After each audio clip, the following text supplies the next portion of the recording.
Welcome to the Bulfinch building in what is known as the Ether Dome.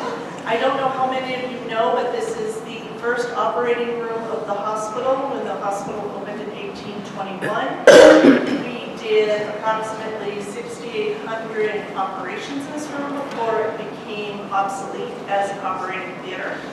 And the seats that you are sitting in are not original to the room. They're just as uncomfortable as the original benches. And where you are sitting, when the lecture is over and we put the screen up, there will be a portrait here that will show you the way that an operation was set up in 1846 for the discovery, the first use of successful surgical anesthetic. And that took place here in this room on October 16, 1846. So that's all I'm going to say about the room because we have a lot to learn about with Charles Bulfinch. And I wanted to welcome here today Joseph Cornish. And Joe very kindly agreed to come here this evening. We're glad we didn't have to cancel and reschedule due to snow. We were a little concerned that was going to happen. Joe recently joined the preservation team of the City of Boston's Environmental Department as the Director of Design Review. In this position, he oversees proposed changes in 3 of the city's 9 historic districts and supervises staff responsible for the other districts. So if you have complaints about historic district things tonight, it's not the time to talk to him. Prior to working for the city, Joe worked for Historic New England from 1998 to 2016, where he administered and enforced preservation easements that the organization holds on 100 historic properties. He is the past president of the New England chapter of the Society of Architectural Historians and the former co-chair of the Belmont Historic District Commission in Belmont, Massachusetts. Joe has written articles and lectured frequently on topics related to architectural history, maintaining historic buildings, and preservation easements. He received his MA degree in preservation studies from Boston University and his BA degree in history and art history from the College of Holy Cross. And we'd like to welcome Joe.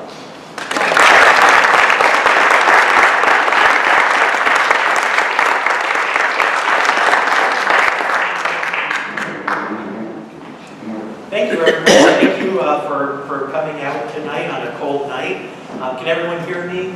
Okay. Great. Good. Well, I'm going to turn the lights down a little bit. Might be a little dark. You can see.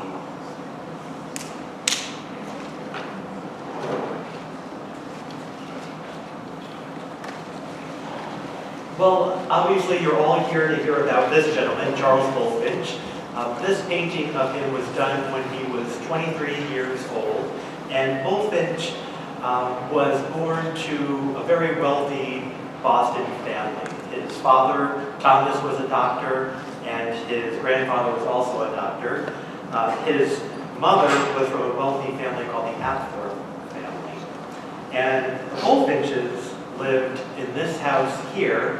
And does anyone know where this house was located? You may have walked by the site today.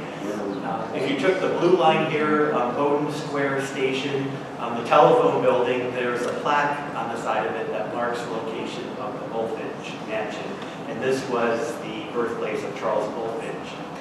This house was a wooden structure and quite large, and probably for its time, one of the higher-end houses that you would expect to see in Boston.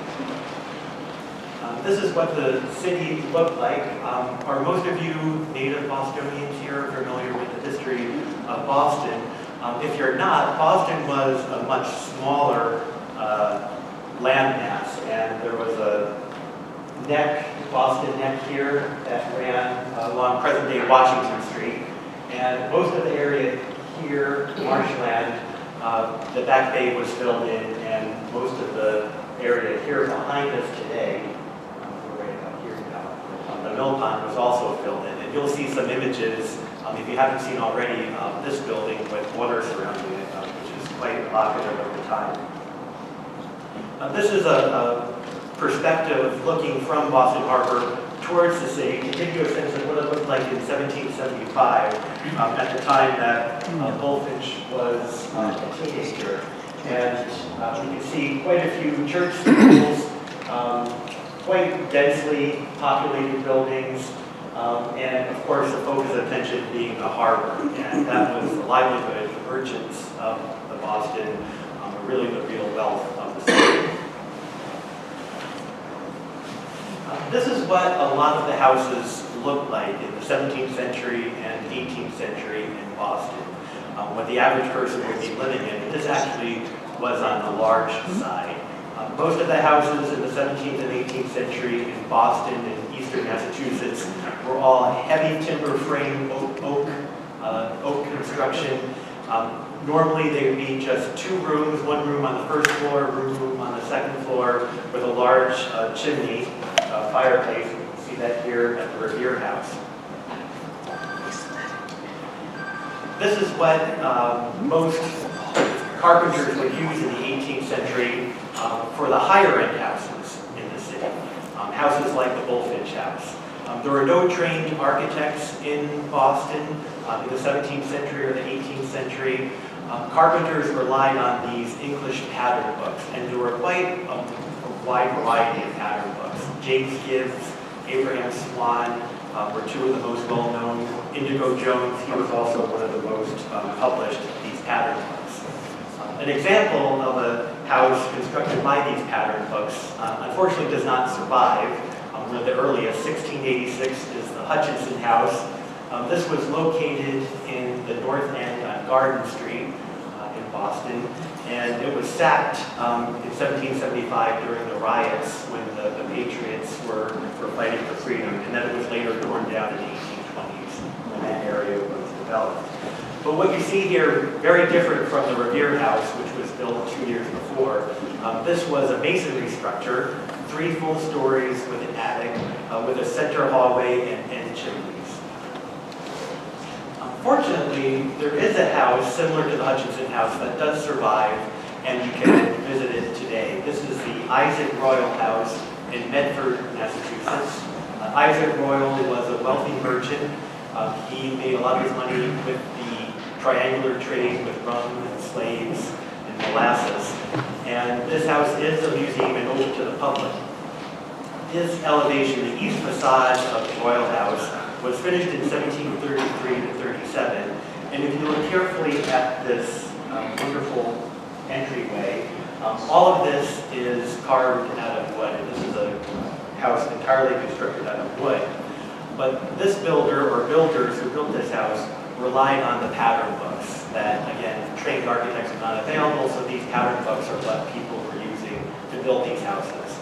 This is James Gibbs, one of his pattern books, and we believe this was probably in the library of Isaac Royal. So he probably had a pattern book or two, worked with carpenters to say, I want this detail in my house, and oftentimes you'll see plates from these books that are identical to what was constructed, or more ambitious carpenters would sometimes fit their own flavor or combine designs.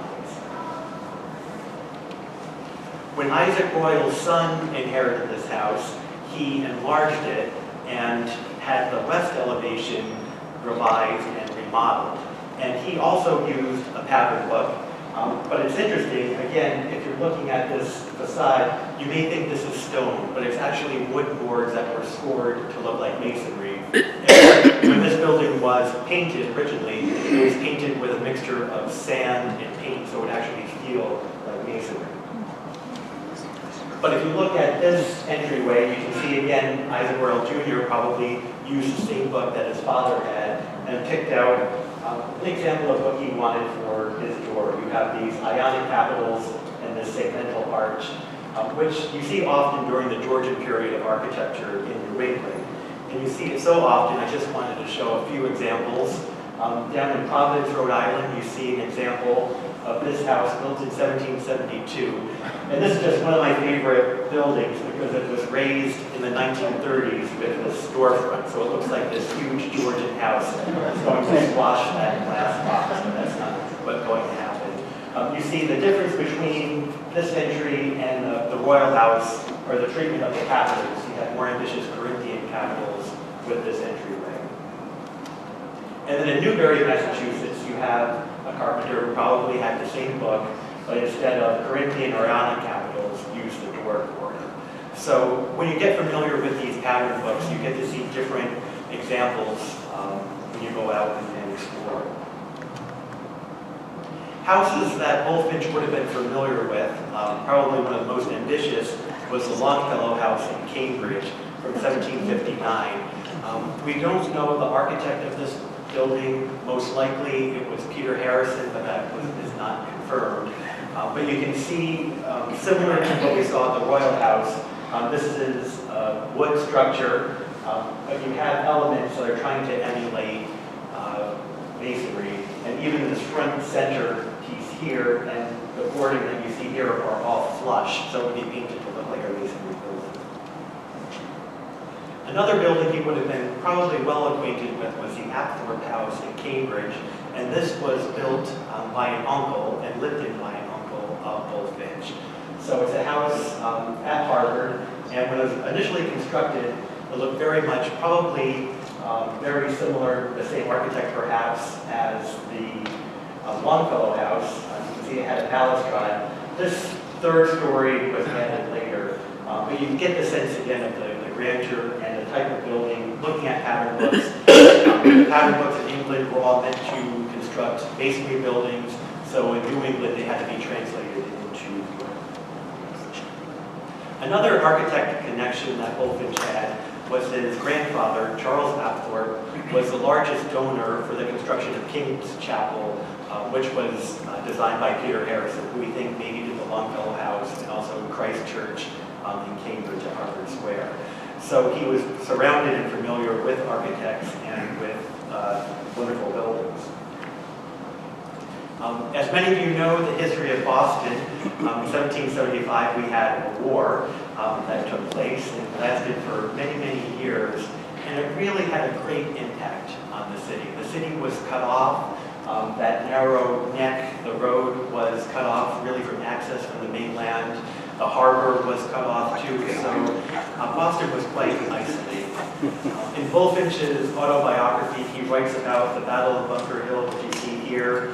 He says that he went to the roof of the family house and he could see the battle taking place. I'm not sure how true that is, but certainly he was here in the city when that was happening. During this time of the Revolution, in the 1780s, when the city was trying to come back together and be rebuilt, Bulfinch attended Harvard University, where he would get his BA and his master's degree in the 1780s. And then he went to work, not as a physician following in his father and grandfather's footsteps, but rather to an accounting business, to work as an accountant for a man, a family friend named Joseph Barrow, who was a merchant. And during this time, there was not a lot of work. Bulfinch was doing some accounting work, but he found himself looking at Barrow's library of architecture and working with family friends to help rebuild and reconstruct their homes that were either let go to maintenance issues during the Revolutionary War or damaged during the Revolutionary War and needed to be rebuilt. Soon after working with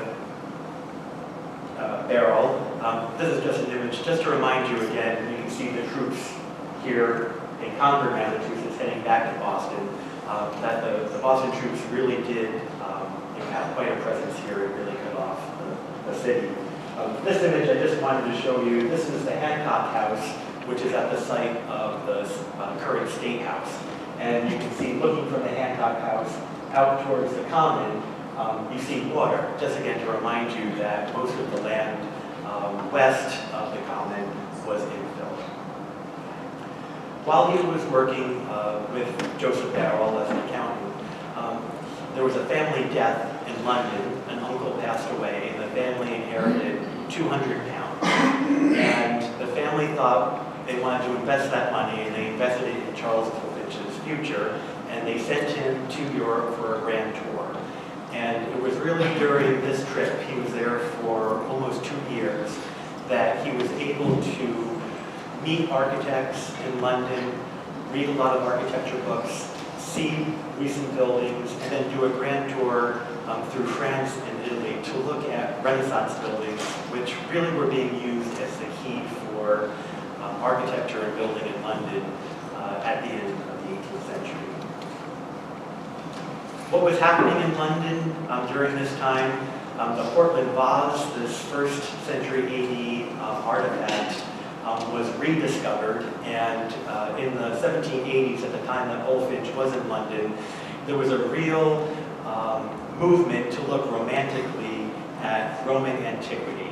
And that's really what influenced architecture and decorative arts during the time that Bulfinch was in London, and then during the time that Bulfinch would be exercising his career as an architect.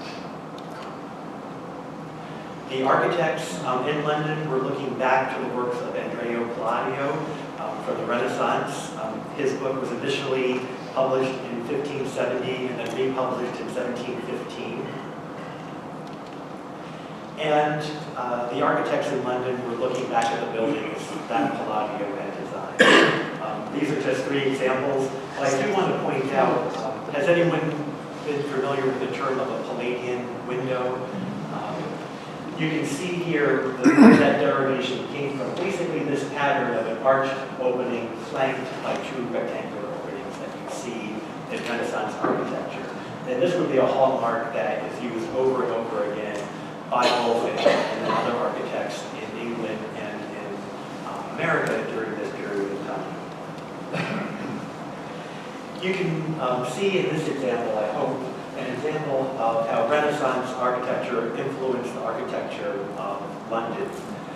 This church, San Francesco della Vigna from 1562, Venice, Italy, with its very classical temple front, this arched window or Roman window, which has been known by architectural historians. The span-like detail, columns, and pilasters applied to buildings were all features that were duplicated in this Royal Society of Arts building by an architect named Robert Adam. Robert and James Adam were brothers who were very popular for the architectural movement in London during the time that Bulfinch was there. And this is an example, the works of Robert and James Adam, published in 1779. This is a book that we know Bulfinch had in his library. Most of Bulfinch's library for books, his collection of books, went to the Massachusetts Institute of Technology, MIT. We do have wonderful records of what he did have in his library, so what influenced his work. And these are examples of buildings that he would have seen while he was in London. By Robert Adam, you have Kingston Hall from 1760. And what's important to see here, you have a dome. You have a very symmetric facade. These wrapping stairways are something in this building, and you'll see in other Bulfinch's buildings that I'll show you this evening. And this kind of order of stories. You have the lower basement level and this kind of rusticated stone. You have larger windows, smaller windows. And the roof structure, very low, almost flat. And this would be something in New England that would be a challenge because of snow loads. It would be very difficult to have shallow pitch roofs. So oftentimes, and you'll see in some examples, you have ballast rods or other techniques to hide the roof. And inside these buildings, again, you have a very romantic idea of Roman antiquity.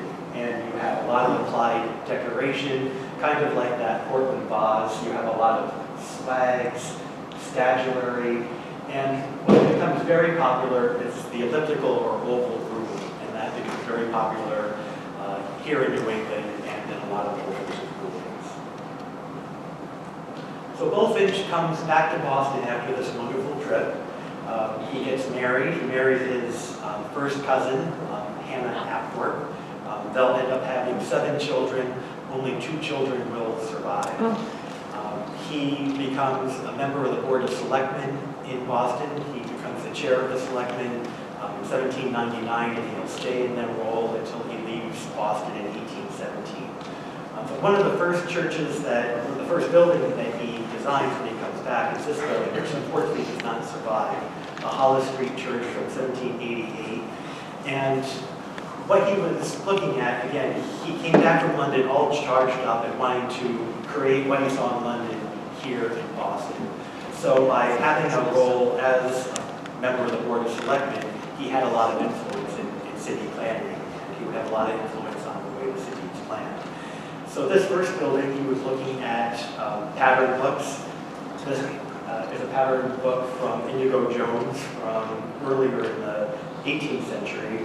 But if you look at this detail here, and this detail, the temple front, the simple Doric order of columns, is what he was replicating. It's a little awkward. People would comment on kind of the scale of these towers, which kind of don't really work with this building. But for a first attempt, it got him on the radar of people here in Boston, that he was someone who could design buildings. In 1789, George Washington visits Boston, and of course, there was a big parade when he came that would end with a large ceremony and lecture by Washington. He was commissioned to build what was known as the Washington Arch, and if you're wondering where in the city this was located, does anyone recognize this building here? This is at the old State House. So when Washington came, he gave a greeting and a speech from this special portico that was constructed at the same time by a man named Thomas Dawes, who was a congressman. He was also listed as a mechanic, which meant he was a contractor, he was a carpenter, or a house builder. Mainly he was an architect. He's kind of probably someone who influenced Bulfinch.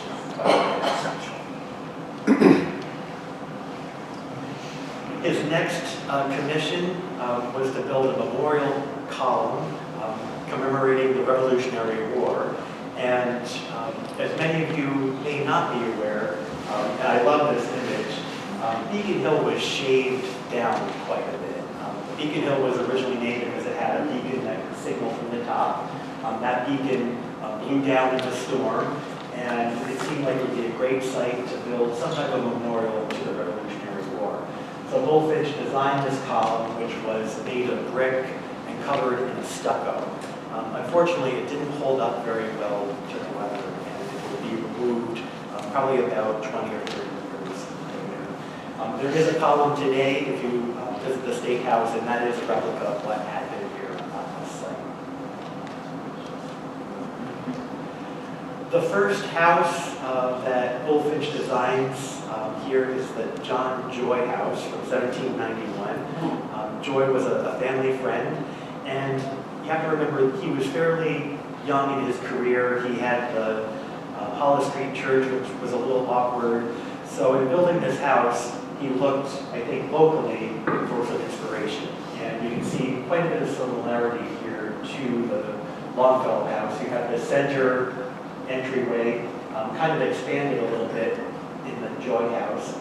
You have the idea of these columns and pilaster applied to the building, trying to emulate the idea of masonry. And then you have a very similar balustrade as the upper roof. I mentioned the name Joseph Barrell. Barrell was his first employer when Bulfinch was working as an accountant. Barrell was a very wealthy merchant, and he originally lived in a house south of Boston Common, in what was known at that time as the South End of Boston. And he felt that he was being taxed too much by the city, and he wanted to move. So he moved to Charlestown, now what's considered Somerville, where this house was located, and had Bulfinch build this house. And what was unusual about this house at the time, I mentioned those elliptical rooms that he saw while he was in London. He built probably the first elliptical room in Boston. And we believe the first elliptical room in the country was at the White House in Washington, D.C., which was just a year or two before this building. So this was a very important building. This building was later turned into McLean Hospital before it moved to Belmont. It was here in Somerville, and then unfortunately it was torn down. The largest commission early in his career was the Hartford State House, or the Connecticut First State House in Connecticut, Hartford. And this was a building, very important obviously, and he kept a sketchbook of his time in Europe and was very influenced by this town hall in Liverpool, England. And what you can see, again, I talked about the border. We have the border, the lower stories, in this case delineated in a different type of masonry. This is Longfellow sandstone from the Connecticut River Valley. And then you have brick views at the top. Again, very symmetrical, very similar to this building. The cupola was added later, but designed by Bulfinch. It was at this time where Bulfinch met a man named Asher Benjamin. I don't know if people know the name Asher Benjamin. Asher Benjamin was a builder from central Connecticut, near the Massachusetts line. He lived in Greenville, Massachusetts for quite some time when he was young. And he was a builder influenced by his work by Bulfinch, came to Boston, and he would be the first American to write pattern books specifically for carpenters here in America. And during his long career, he would publish 7 of these books. And maybe that's something I can come and talk about another time. He's a whole lecture on his own. So Bulfinch, back in Boston, and has these pretty large commissions under his belt, and he's feeling, I think, probably that he has a good, successful career ahead of him. He decides to do a fairly large project called the Tontine Crescent. And you can see he was influenced by this building that we've seen before by Robert Adam. You have the plating window here, you have kind of a plating window idea here in the center. But this building that he designed was a crescent flanked the center portion here by 8 individual houses. This was kind of a speculative real estate endeavor. It was meant to be a tontine, if people are familiar with the idea of a tontine. Basically, you have a number of people who invest, and then as people pass away, the shares get smaller and smaller until one person is left who gets the whole control of the whole. Unfortunately, people didn't buy into this idea, and this would be the first of one of Bulfinch's financial unsuccessful stories. And I think part of Bulfinch's story, which a lot of people are not aware of, he designed so many buildings, but he never really was wealthy. He never really had a very wealthy lifestyle. And I'll talk a little bit more about that later. But in this idea, he was trying to bring city planning from what he saw abroad to Boston. In Bath, England, he saw a very similar type of neighborhood. And he had hoped to do a similar type plan on the opposite side. So you'd have a city or a small park in the center surrounded on either side by these semicircular row of buildings. The centerpiece in the middle was reserved for an institution, and it was actually the first location of the Boston Public Library, and the Massachusetts Historical Society also was housed in that centerpiece. And these are a few images. Again, unfortunately, the buildings do not survive. But one thing I do want to point out here that I want you to remember for later on, this urn was a souvenir that he brought back from England on his grand tour, and he incorporated it as a central ornament in this, which what he had hoped was going to be the real capstone of his early career. We do have a building that emulates the centerpiece, and you would probably never seen this building. People who live in Boston have probably never seen this building. It's on a very small alleyway behind Old Boston City Hall. And it was built in 1930. It's a branch of the Boston Public Library, and it was designed as an homage to the first site of the Tontine Crescent. So I mentioned here you have the Tontine Crescent. Unfortunately, he wasn't able to get control of all of the land on the opposite side. So that influenced the size of building that he could do and the shape and configuration of building that he could do on the opposite side. So he built 4 connected buildings, row houses, called Franklin Place. And this was another dud in his career, unfortunately. So he would lose his money. He lost his wife's fortune also. And he was really struggling and just living on the salary that he got as a selectman. As part of this kind of planning in this little neighborhood he was designing, he did include one institutional building kind of as an anchor. So you can see here the Tontine Crescent. You have the Library and Historical Society here. And he built for Boston a theater in 1793, based completely off of something that he saw in London, very typical of what you would see in London at the time, but that same classical symmetrical design. So he becomes well known. He's making a name for himself. He has a lot of connections. And when he first came back from London, one of the projects he wanted to take on was the new Massachusetts State House. And he had, in 1789, sent a letter to the legislature with ideas for plans. It was still up in the air in that time where the capital would be located. Worcester was one proposed location for it, and also in the south end of Boston, in that area, was another location. But Beacon Hill was at that time pasture land. It was owned by the Hancock family. It was available, and it was very close to the center of Boston at that time, so it was decided as the site. He used these public buildings in London as his guide for design. You'll notice again, you have this rusticated lower level, the dome, and the center of the cemetery. And what was constructed, or what we have today, obviously is an expanded version of what was initially constructed. But overall, you can pick out the original design. One important addition here, this building was completely lifted and this lower level constructed.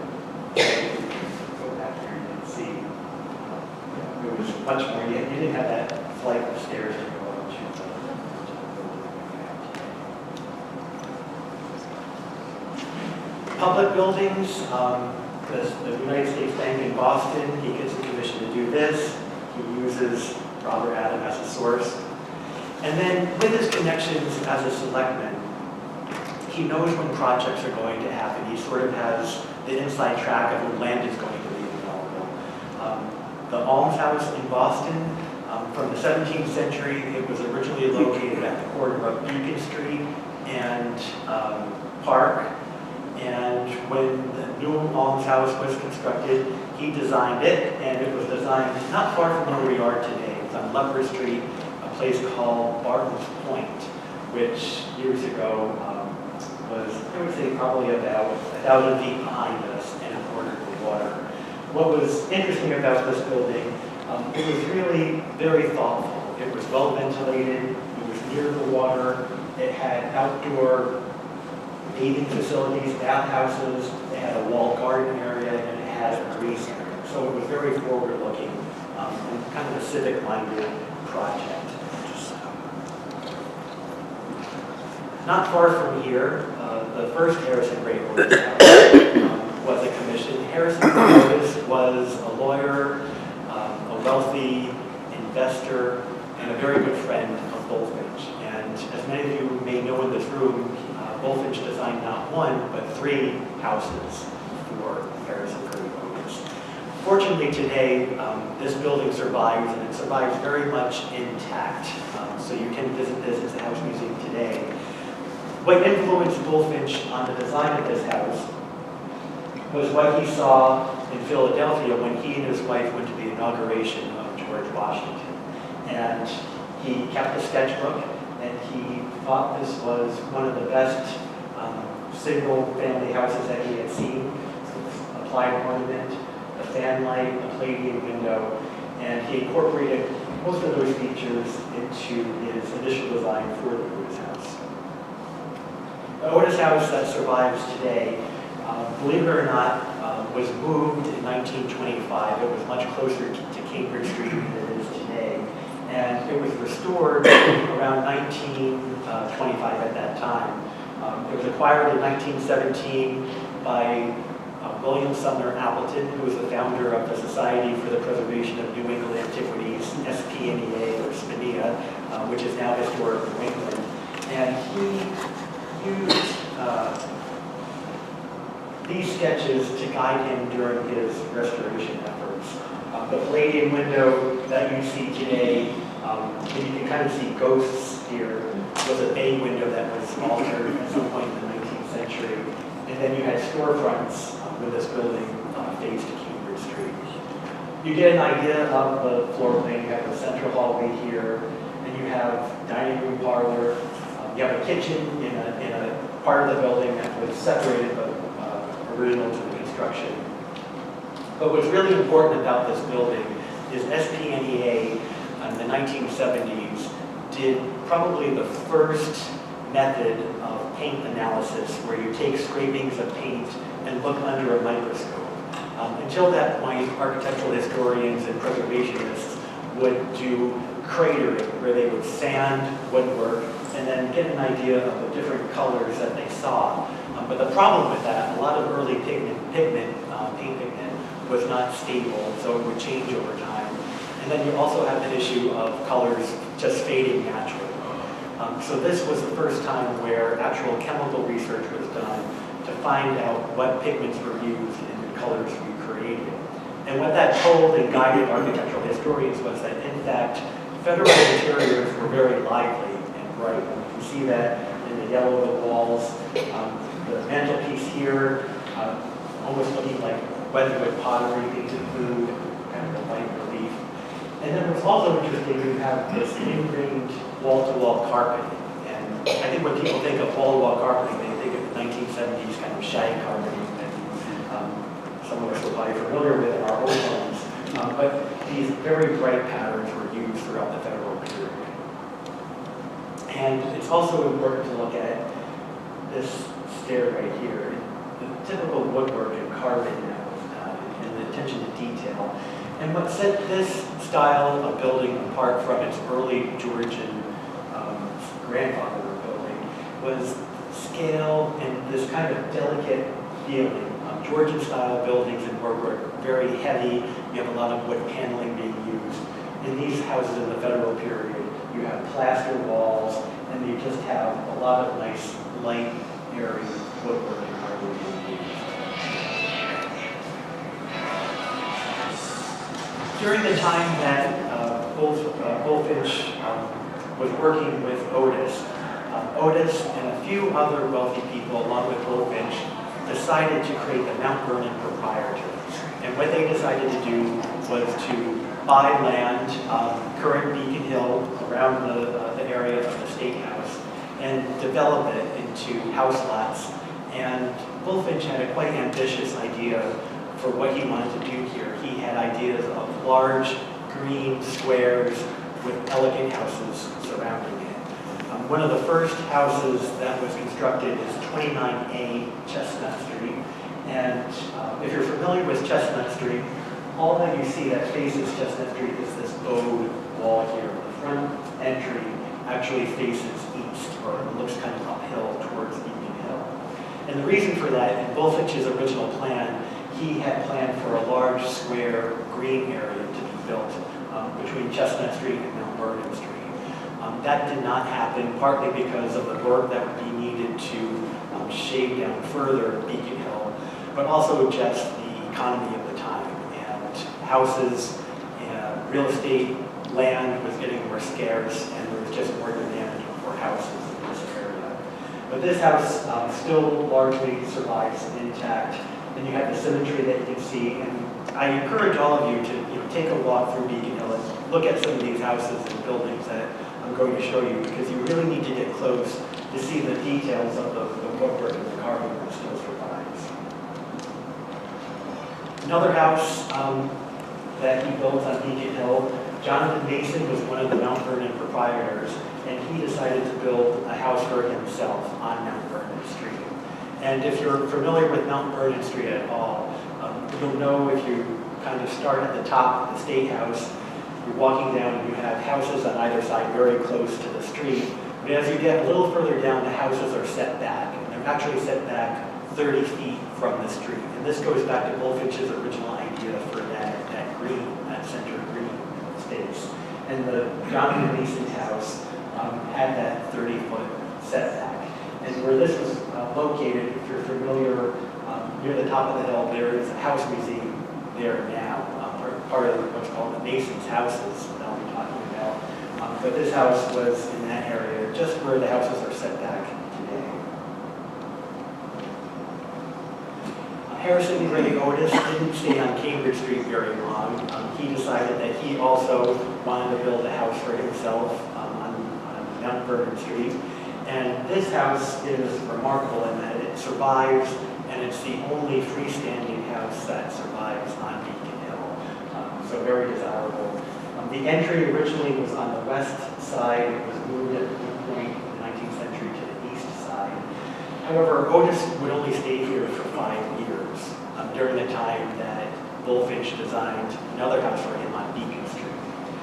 And what we know about this house, which is interesting, when Otis sold it in 1807, he sold it for almost $25,000, which at that time was a huge amount of money. Otis would seem to make a lot of money on projects that Bulfinch was related with, but unfortunately Bulfinch would not see that same success. I mentioned Bulfinch having the inside track of knowing when land was going to be available. When he had the commission to build the new almshouse, he knew that the location of the old almshouse would be available. And he and some investors purchased that land. So what we're looking at here is present-day Park Street, and this is Beacon Street, so we're looking down from the steps of the State House.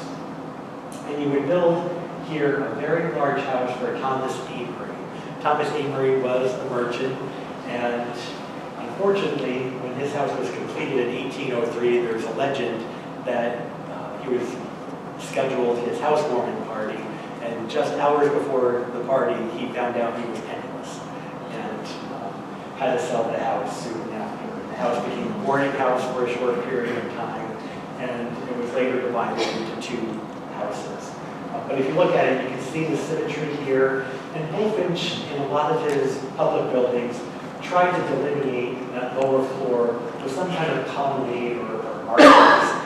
We call this a blind arcade here, and you would also use it in the houses he designed on Park Row to give that idea of an open colonnade or an open area.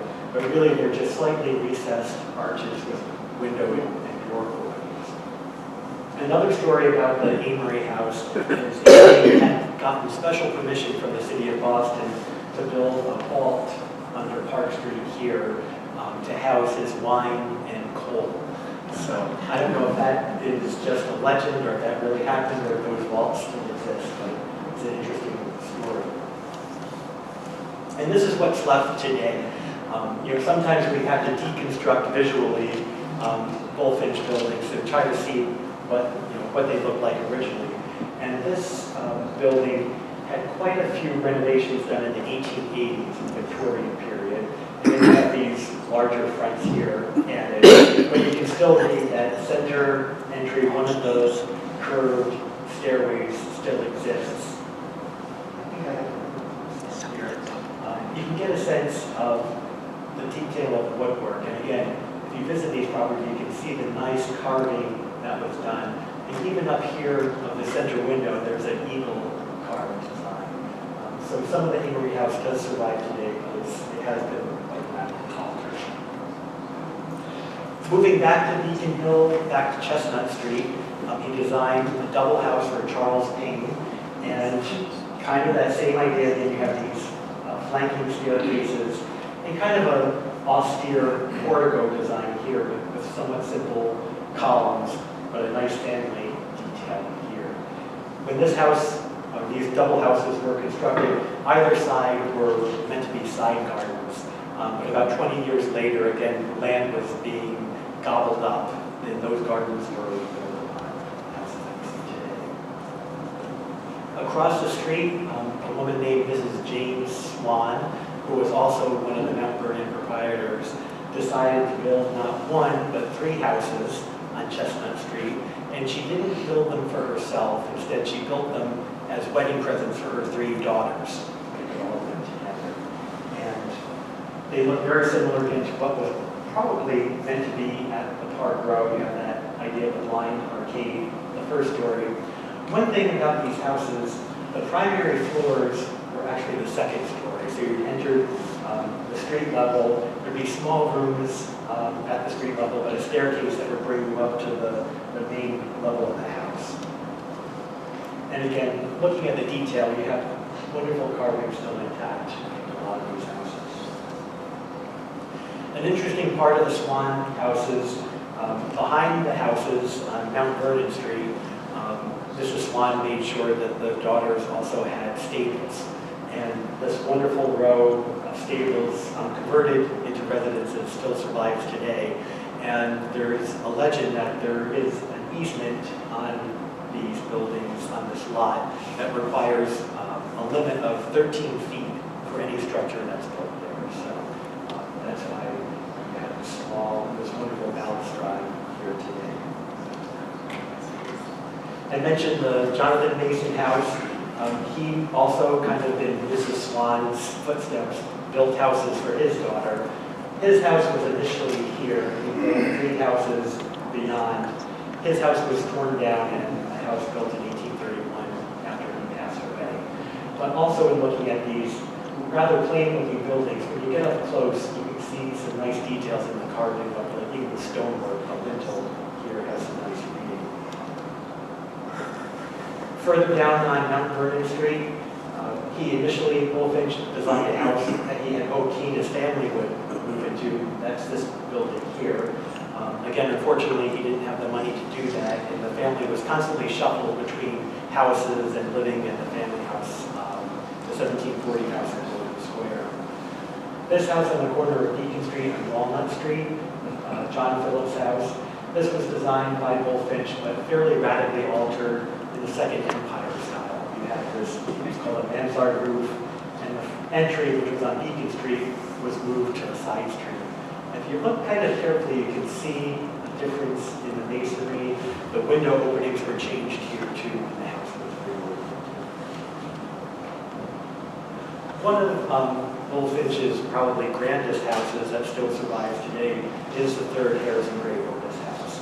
And Otis would remain in this house until he died in the 1840s, so he lived here for almost 40 years. And it was a very ambitious house, and it's overlooking Boston Common, so it's a very nice, bright area. This initially included a garden along the side. In 1831, when one of Otis's daughters got married, he constructed this house here for her, so his garden was removed. This drawing gives you a nice sense of the elevation of the house, and he designed a very large carriage house, or a stable, that still survives today.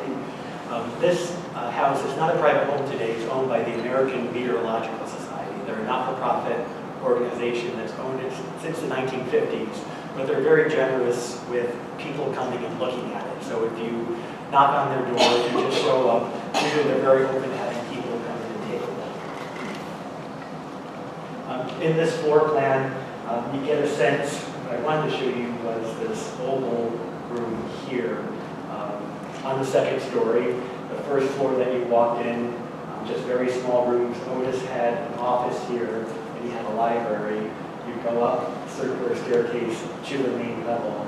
Unfortunately, a lot of this building's interior was remodeled in the early 20th century, so a lot of the woodwork from the Bulfinch period does not survive.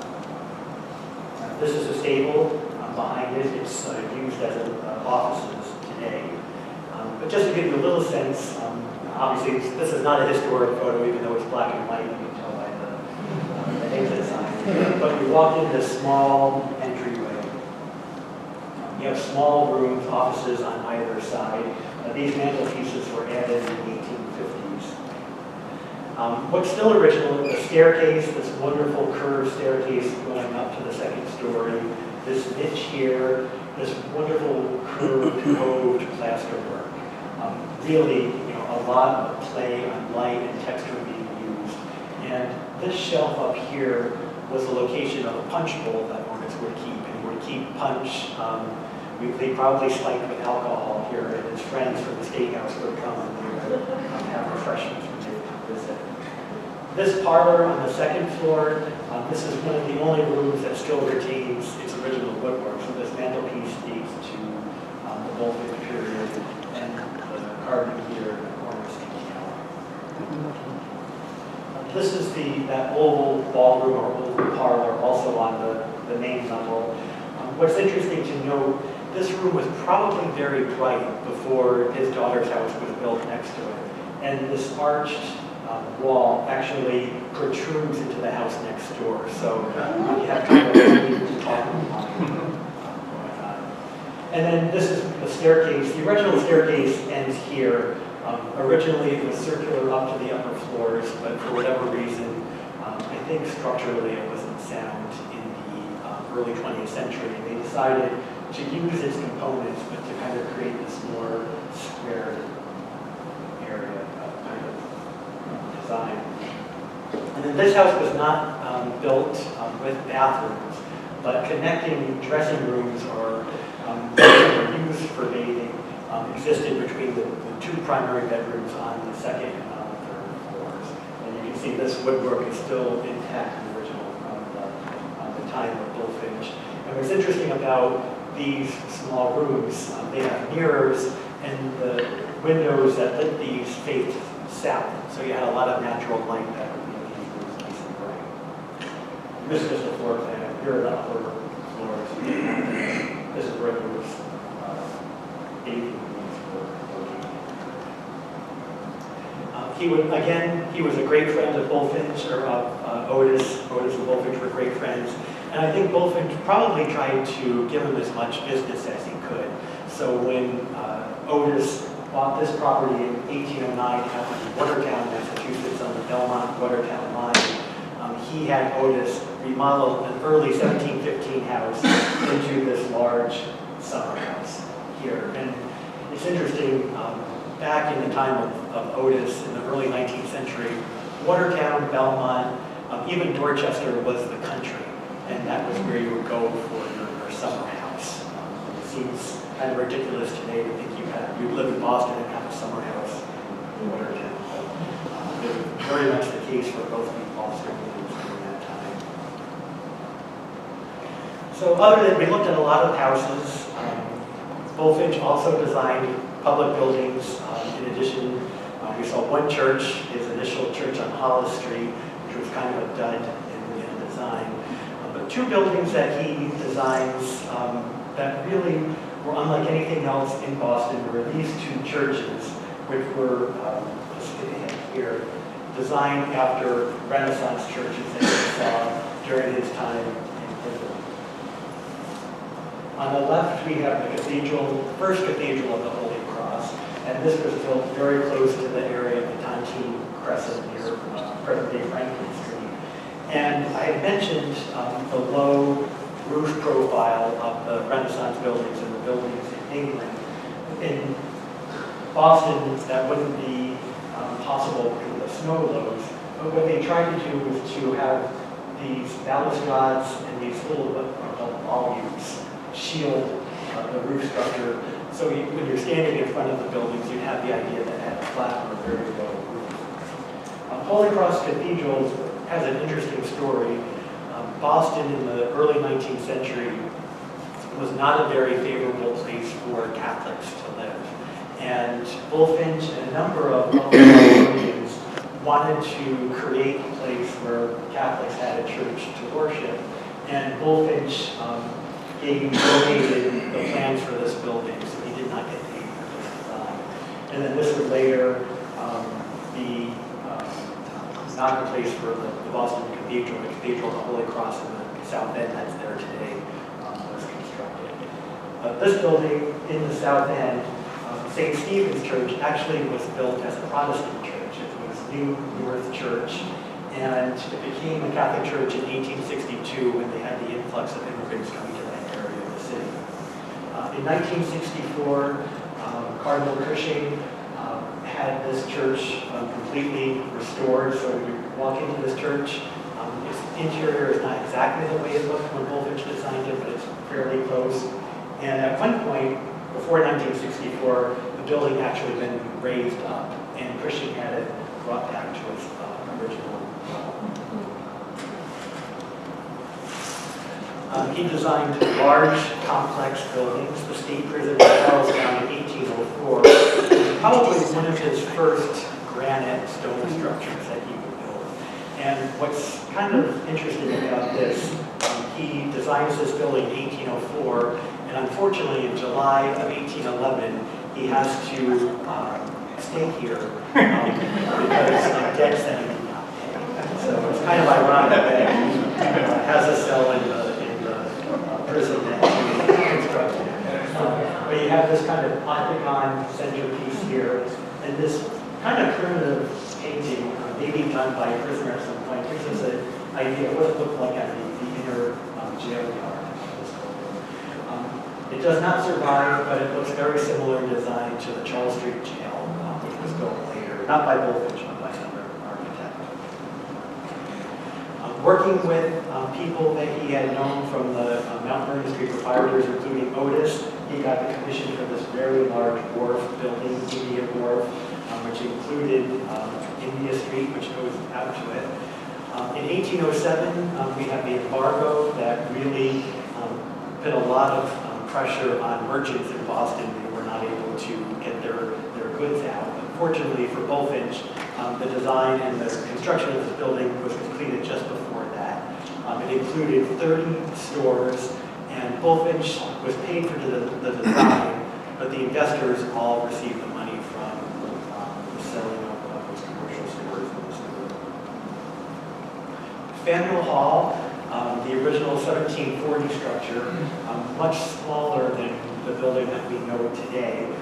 This was donated to the city in 1740 by Peter Faneuil, and when Bulfinch comes along in 1805, it was really necessary to have a large gathering place for occupants of the city. The largest gathering place was Old South Meeting House until this was constructed, and Boston's population grows from about 20,000 people in 1797 to 40,000 people in 1817. So we have a huge population growth. Probably about 10,000 people every 10 years it increased. So this was a building. One difference that you'll see obviously is the size. He doubles it in size, adds a third story, and then he moves the cupola to the what we think of today as the rear of the building, but it was actually the front of the building because it faced the water. Another hall that he has the design to build is Boylston Hall. It was named after the man who donated the clock in the tower here, Bradford Boylston. And this was similar to Faneuil Hall, another meeting place with a market down below. And then this church here, the Federal Street Church in 1809, was one of Bulfinch's only attempts to do a Gothic structure. You can see he used a Gothic arch here and some Gothic decoration, windows and a balustrade. Otherwise, it was kind of a typical church that you'd see in Boston, just with some Gothic decoration. Bulfinch was very interested in the appearance and the design of Boston Common. On one end, he has the Beacon Street houses. He's designing the State House. On Park Street, he's designed Park Row. So on the opposite side, on Tremont Street, he designs this long stretch of building called the Colony. And these were spec buildings. They were built for real estate investors who sold them. Unfortunately, the investors realized a lot of money for these buildings. The idea was to have a continuous column kind of walkway.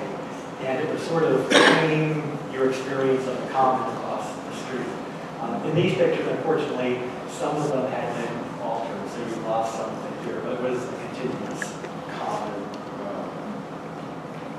Another large building, a granite building, the Suffolk County Courthouse, near where present-day Old City Hall is located, he constructs.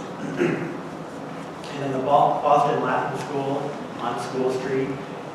This is actually the third building that he designs, and it was located just adjacent to the courthouse, so we use very much the same stone design. One large church in 1814, New South Church. Again, unfortunately, most of these buildings don't survive, but this was kind of a pure English attempt, looking at towers in England that he had seen, that he had tried to emulate, again in stone. And this was kind of a focal point of the neighborhood. You see flanking streets here. So he was very much trying to do city design and trying to redesign the entire city. By 1817, he gets people in this room who I think is his most important commission. This is for Massachusetts General Hospital. And at the time when he had drawn up the plans for this, he would not stay in Boston long enough to see it completed. And he would have an architect who had worked in his office, Alexander Paris, complete the building.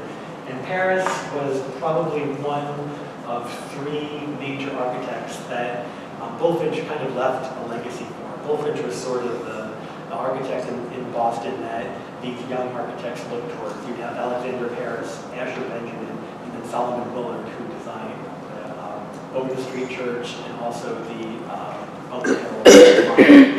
So Alexander Paris will complete the design of Massachusetts General Hospital. I do have to compliment the hospital. I mean, it's wonderful that this building still survives on an active hospital campus. It's hard to adapt any historic building for modern use, and the fact that this building survives in such a great state of preservation is wonderful. Changes that you will notice, it was smaller, the wings here were extended. Other than that, the front facade pretty much looks the same as it was when Bulfinch designed it. Originally, this would house 100 beds, so they had 100 patients would be housed here. The lower levels, you had administrative offices, and then the very lowest level, the laundry, bathing rooms, and the kitchen. I mentioned the landfill of Boston, and you have these great images. I think some of them are hanging up on the way upstairs here. And give you an idea how close the water was, and at high tide, the water actually goes underneath these buildings here. So an interesting history that we have here. One very important part of this building at the interior that survives and is interesting, the staircase, if you came up the granite staircase, the cantilever staircase, really an interesting innovation. Staircases were very difficult for contractors, even architects designing staircases, and this is a fairly complex and designed after staircases that you would probably see in Renaissance in Venice, very typical. And here's just another nice historic image. This is the early 20th century of this building after the wings were extended, with this wonderful collection of elm trees. Here we have the building today. So Bulfinch, I didn't show you examples of all of the buildings that Bulfinch designed during his time in Boston, but he left a great legacy in the design of the streets, the park systems. He laid out much of the street systems in the South End. Blackstone Square was completely his design. Chester Square, Worcester Square, and Union Park, all part of the design to have these small garden areas in the city. It wouldn't be developed until well after Bulfinch was out of the picture. But in looking at this picture, this is what Boston looked like, actually not in 1817, but in the 1840s, if you were looking from Dorchester. And it's so easy to point out. You can see the State House here. Here's the Cathedral of the Holy Cross that he designed. And just other buildings that you look carefully you can pick out. What happens in 1817 in July, President James Monroe visits Boston, and he becomes really impressed with the city, its development over the past 20 years, and most importantly, that was done and conceived by Charles Bulfinch. So soon after Monroe leaves Boston that fall, the architect who was working on the state or the national capital building resigns. That was Benjamin Latrobe, and Monroe is desperate to have an architect come to finish that work. So for a salary of $2,500 a year, Bulfinch moves his family to Washington, D.C., and he completes the work on the Capitol. This is what Bulfinch looked like. And his probably most important part of the project was the dome. He becomes well known for his dome structures, knowing how to construct them, knowing how they worked, knowing how steep they had to be. Of course, the dome looks very different than the Capitol that we know today. This is how it looked as part of Bulfinch's design. Bulfinch and his wife, they return to Boston. They're not wealthy, but fortunately they have enough money to retire, and they retire to the family house in Otis Square at the 1740 house. And when Bulfinch passes away, his wife dies a year before he does. They're both buried at King's Chapel in the King's Chapel burial ground. But when Mount Auburn Cemetery opens, the family has Mr. and Mrs. Bulfinch reinterred there. And if you remember, at the Tontine Crescent, the urn that Bulfinch brought back from his trip is now at Mount Auburn Cemetery at his gravesite. So kind of a nice way to honor his work. And really, unfortunately, he probably never realized how important the legacy that he had on the city, or that we'd be here talking about his work tonight. And I think his name is so synonymous with Boston today. He would probably be very, very pleased to know that. So, thank you.